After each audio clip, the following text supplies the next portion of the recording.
Pierre Blériot, est-ce qu'il ne faudrait pas se dire que cette diaspora, également comme ceux qui sont restés ici au pays, ces Camerounais qui sont restés ici au pays, et il y en a qui sont contre le régime, et il y en a également qui soutiennent le même régime? Bon, ben, il y a d'abord une bonne frange de la diaspora qui n'est pas politisée. Tout comme au Cameroun. Il y a des gens qui ne se mêlent pas des affaires politiques. C'est-à-dire que s'il a ces petites affaires qui marchent là, il ne veut pas savoir qui est président de quoi, il n'est pas dans les affaires politiques. Il y en a qui le sont du fait des... Ils ne sont pas intéressés par le mandat impératif. Non, ils ne veulent même pas savoir ces choses. Il y en a qui le sont du fait de leurs convictions religieuses. Ouais. Il y a des religions qui interdisent de faire de la politique, ainsi de suite. Il y a des gens qui naturellement ne se politisent pas en diaspora. Mais il y a aussi des gars qui sont partis du Cameroun après avoir volé.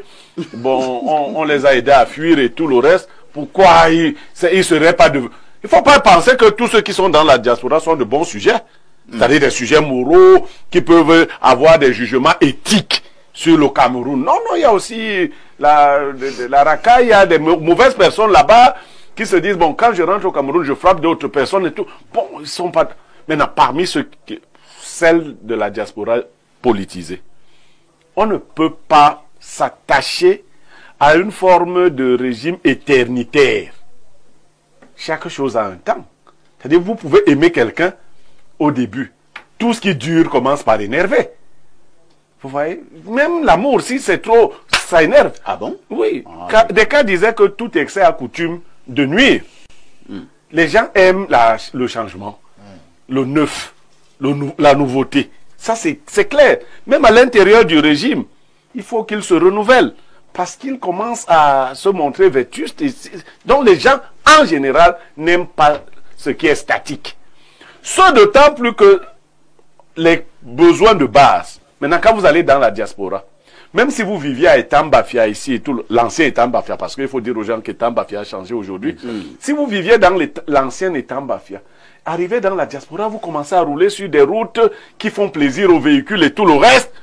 C'est sûr que quand vous revenez au Cameroun, vous êtes un peu traumatisé. Vous vous rendez compte que la voiture ne circule pas de la même façon. C'est comme si le goudron du Cameroun retient la voiture. C'est-à-dire, ça n'avance pas. Vous vous posez des questions, vous vous demandez si c'est le même goudron ici, ailleurs. Vous roulez sur des routes qui sont totalement éclairées. De l'autre côté, le jour et la nuit ne se différencient pas. Quand vous arrivez ici, chez nous, vous avez l'impression que c'est un tunnel de la mort parce que vous roulez, tout est dans le noir. Seuls vos phares éclairent. Ces choses-là peuvent vous traumatiser. Alors que hier, vous étiez habitué à ces choses-là. Donc, nous avons besoin de donner un pays qui donne le sentiment qu'on évolue. Que nos fils qui sont sortis, quand ils reviennent, ils se rendent quand même compte que les choses changent positivement. Ils veulent aller aux toilettes normalement, allumer, que l'eau coule. Ils ne veulent pas. Ici, si tu reviens après 15 ans des États-Unis, de la France et autres, et dans ta chambre d'hôtel, on doit t'apporter un seau d'eau pour que tu verses comme ça. C'est pas beau parce qu'on va te dire que ici, l'eau... Donc, ces choses-là... Il faut être résilient. Non, ces choses ne font pas plaisir. Surtout que notre diaspora, donc, va jusqu'à nous comparer avec des pays aux revenus similaires, c'est-à-dire Côte d'Ivoire, Sénégal et autres. Nous avons un travail à faire. Très bien. Mais du point de vue politique, vous ne pourrez jamais obtenir que tout le monde déteste un régime en place. Ce n'est pas possible. Puisque le régime en place accorde des faveurs aux gens. Il y a au moins 80% de jeunes étudiants qui ont eu des faveurs pour quitter le pays. Tout à fait. Vous pensez que quand ils ont quitté le pays, ils ont commencé... Ils bénéficiaient même des bourses. Des bourses et autres. Et ils détestent le régime. Non, ils aiment le régime, ils se disent que c'est bien. Ils en ont tiré avantage. Mais il faut que ça change positivement pour tout le monde.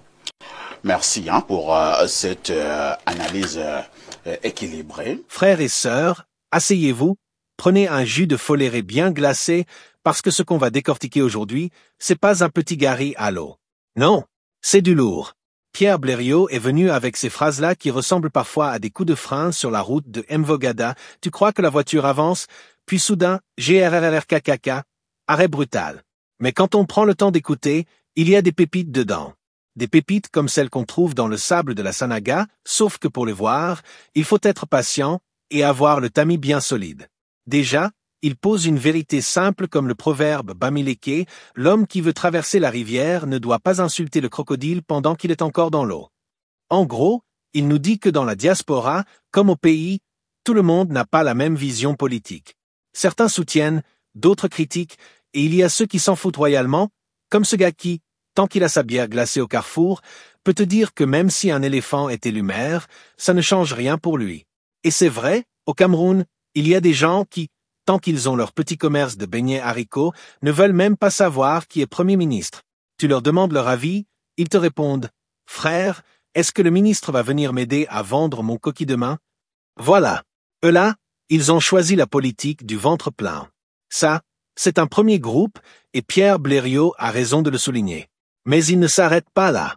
Il balance une phrase qui a fait lever mes oreilles comme quand on entend le prix du poisson au marché. Il dit qu'il y a aussi des Camerounais partis à l'étranger après avoir volé. Ah ça, là, j'ai rigolé. Parce que si on doit vraiment faire la liste, on risque d'imprimer un bottin plus gros que l'annuaire téléphonique de Douala. Mais restons calmes. Ici, il voulait simplement rappeler que diaspora ne rime pas toujours avec sainteté. Comme disent les tontons au quartier, si le rat fuit la maison, ce n'est pas toujours à cause du chat. Parfois, c'est parce qu'il a croqué les arachides du grenier. Et c'est là que son discours devient intéressant, il met tout le monde dans la même sauce. Pas de glorification aveugle, pas de diabolisation gratuite. Juste une observation, dans la diaspora comme ici, il y a les bons, les mauvais, les indifférents. Exactement comme au quartier. Tu as le gars qui va à l'église chaque matin, le gars qui passe sa journée au Nganda, et celui qui ne sort que pour chercher le courant chez le voisin quand ENEO a encore fait des siennes. Maintenant, il enchaîne sur un point encore plus croustillant, la lassitude des peuples face à un régime qui dure trop longtemps. Ah, là, mon frère, c'est comme un mariage forcé avec la même assiette de ndolé tous les jours. Même si tu aimais ça au début, un jour ton estomac va te dire « Vieux père, change un peu, sinon je démissionne ». Le problème n'est pas que le ndolé est mauvais, non. C'est que l'excès, comme dit le proverbe, trop sucré gâte la sauce. Et Pierre Blériot fait bien de rappeler ça, tout excès fatigue. Même l'amour, dit-il, quand c'est trop, ça énerve. Et là, je ne pouvais pas m'empêcher de penser à ce gars du quartier qui, après 2 semaines d'envoyer « je t'aime » à la même fille toutes les heures, s'est retrouvé bloqué. Parce qu'à la fin, même le « je t'aime » devient lourd. Voilà pourquoi il dit que même à l'intérieur du régime, il faut du renouvellement. Parce que la monotonie, ça fatigue les yeux, les oreilles et même le cœur du peuple. Maintenant, là où le discours prend des allures de comédie, c'est quand il compare les routes de la diaspora avec celles du Cameroun. Franchement, cette comparaison est digne d'un sketch de Fingon Tralala.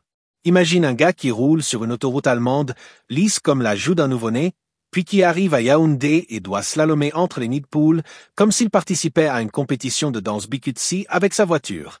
Mon frère, ce n'est plus la conduite, c'est du sport extrême. Et il a raison, quand tu goûtes à un certain confort ailleurs, revenir ici peut te choquer. Je connais un oncle qui, après 20 ans en France, est revenu au pays. Premier jour, il a pris un taxi. Quand la voiture a plongé dans un trou à Mokolo, il a crié « Oh mon Dieu !» comme si c'était la fin du monde. Le taximan lui a répondu calmement « Papa, détends-toi. Ici c'est normal. Si ta voiture ne rencontre pas un nid de poule dans la journée, ça veut dire que tu n'as pas encore vraiment roulé au Cameroun. » Voilà la différence de perception dont parle Blériot. Et quand il raconte l'histoire du gars de la diaspora qui doit encore se laver avec un seau d'eau à l'hôtel, là c'est un autre niveau. Parce que ça, c'est la honte nationale. Comment un pays peut envoyer ses enfants faire la queue au consulat pour demander des visas, et quand ils reviennent, on les oblige à jouer avec des seaux comme au village. Ça, c'est comme inviter un ami chez toi et lui servir du riz blanc sans sauce, tout en lui disant « Mange, c'est la spécialité de la maison ». Tu vois, quand Pierre Blériot parle de ces Camerounais de la diaspora qui comparent toujours notre pays avec les autres, ça m'a fait penser à ce proverbe « Le singe ne voit pas ses fesses, mais il critique toujours celles du gorille ». Et oui, les gars là-bas aiment comparer. En Allemagne, c'est comme si. En France, c'est comme ça. Aux États-Unis, on ne fait pas comme ça. Mon frère, on a compris. Mais c'est vrai qu'ils ne mentent pas toujours. Quand tu marches dans certaines villes d'Europe la nuit, les lampadaires brillent tellement que tu peux ramasser une cacahuète tombée au sol sans utiliser ton téléphone comme torche. Ici chez nous, parfois, la nuit te regarde dans les yeux et te dit « Toi et moi, on est ensemble ». Et ce n'est pas seulement les routes. Parlons de l'eau. Blériot a touché un point sensible avec son histoire de seau dans les hôtels. Franchement, c'est une vraie parabole moderne. Parce qu'un pays qui n'arrive pas à donner de l'eau potable régulière à ses enfants, c'est comme un père de famille qui a acheté un téléviseur écran plasma mais qui n'arrive pas à nourrir ses enfants avec autre chose que du pain sec. Priorité renversée, comme disent les jeunes au quartier. Mais soyons justes. Ce que Blériot dit, c'est que notre pays doit évoluer, montrer à ses enfants qui reviennent qu'il y a du progrès. Parce qu'un fils parti à l'étranger qui revient et retrouve la même situation 20 ans après, c'est comme un gars qui laisse sa petite copine au quartier, voyage en ville et 10 ans plus tard revient la voir avec la même coiffure, la même robe et la même paire de sandales. Mon frère, ça décourage. L'homme veut voir que les choses avancent, même si c'est petit à petit. En plus, il y a un point très vrai dans son discours, tout le monde ne peut pas détester un régime. Et oui, comme on dit chez nous, même le singe aime toujours son arbre préféré, même si cet arbre n'a plus de fruits. Il y a des gens qui aiment le régime parce qu'ils ont bénéficié des faveurs. Étudiants envoyés à l'étranger, fonctionnaires promus, familles qui ont reçu des petites attentions. Tu crois que vont venir cracher dans la soupe qui les a nourris? Impossible. C'est pourquoi Blériot rappelle que l'unanimité politique, ça n'existe pas. Même dans une famille, tous les enfants ne pensent pas pareil. Mais là où je rigole, c'est quand il dit que certains ont quitté le Cameroun grâce aux faveurs du régime et ne peuvent pas haïr ce régime. C'est comme ce gars qui a réussi à avoir une bourse grâce à son oncle député. Tu crois que même si les choses vont mal, il va sortir dans la rue pour crier? Non. Lui, il est reconnaissant. C'est un peu comme le proverbe Ewondo, l'enfant qui a tété le lait ne jette pas la calebasse qui l'a nourri. Cependant, faut pas oublier, ce que Blériot veut nous dire aussi, c'est qu'on doit aller vers le changement, mais pas le changement qui ressemble à repeindre une vieille maison avec une couleur criarde. Non. Un vrai changement qui fait avancer tout le monde. Parce qu'un pays, ce n'est pas une maison de location où tu peux te contenter de balayer devant la porte pour que ça paraisse propre. Non. Le pays doit être solide, avec des fondations qui tiennent. Et ça me fait penser à une blague qu'on raconte souvent au quartier, un monsieur a peint sa vieille voiture Toyota de couleur rouge flamboyant. Tout le monde croyait qu'il avait une nouvelle voiture. Mais dès qu'il a démarré, le pot d'échappement a crié comme un bouc qu'on amène au marché. Résultat, le maquillage ne cache pas toujours le problème. Voilà pourquoi Blériot insiste, il faut que le pays change réellement, pas juste à l'extérieur. Un autre point qui m'a frappé, c'est quand il parle du traumatisme des Camerounais qui reviennent de l'étranger. C'est vrai ça. Tu passes des années à vivre dans un endroit où tout marche comme une montre suisse, puis tu reviens au pays où même ton compteur d'électricité te fait des crises d'humeur. Ça te choque. C'est comme passer d'un repas équilibré avec steak et légumes à une assiette de bâtons de manioc sec sans sauce. Le corps se rebelle. Mais là encore, il faut nuancer. Parce que certains dans la diaspora exagèrent aussi. Ils vivent à l'étranger, ils voient des choses, mais ils oublient que là-bas, ce confort vient avec des taxes lourdes comme les marmites d'Ndokoti. Ils oublient que même pour respirer là-bas, parfois il faut payer une assurance. Du coup, quand ils comparent, il faut aussi se rappeler que rien n'est gratuit. Comme on dit, la main qui prend doit aussi accepter de donner. Donc en réalité, Blériot fait une mise au point équilibrée. D'un côté, il dit que la diaspora a raison de pointer les manquements. De l'autre, il rappelle que tous ne sont pas des modèles et que certains profitent aussi du régime en place. En somme, il casse l'image de la diaspora pure et parfaite contre la patrie corrompue. Il dit non, les deux côtés ont leurs anges et leurs démons. C'est un peu comme un match de football, chaque équipe a ses bons joueurs et ses cancres, ceux qui courent derrière le ballon sans jamais le toucher. Et moi je trouve ça juste, parce que souvent, au quartier, tu entends des débats où la diaspora est présentée comme des sauveurs. Ah, si nos frères de l'Europe viennent, tout va changer. D'accord, mais n'oublions pas que certains là-bas ont fui des problèmes qu'ils ont eux-mêmes créés ici. On ne va pas tout effacer avec de l'eau bénite. Il faut un vrai examen de conscience. Et puis, franchement, je dois saluer son humour caché. Quand il dit que trop d'amour finit par énerver, j'ai repensé à mon voisin qui, pour séduire sa copine, l'appelait 20 fois par jour. Au début, la fille trouvait ça mignon. Après un mois, elle ne décrochait plus. Parce qu'à la fin, même le miel devient amer quand tu en abuses. C'est ça aussi la politique, trop dure et fatigue. Même les rois du village finissent par céder la place, parce qu'un trône qui ne change jamais, ça devient une chaise en ciment où plus personne ne veut s'asseoir.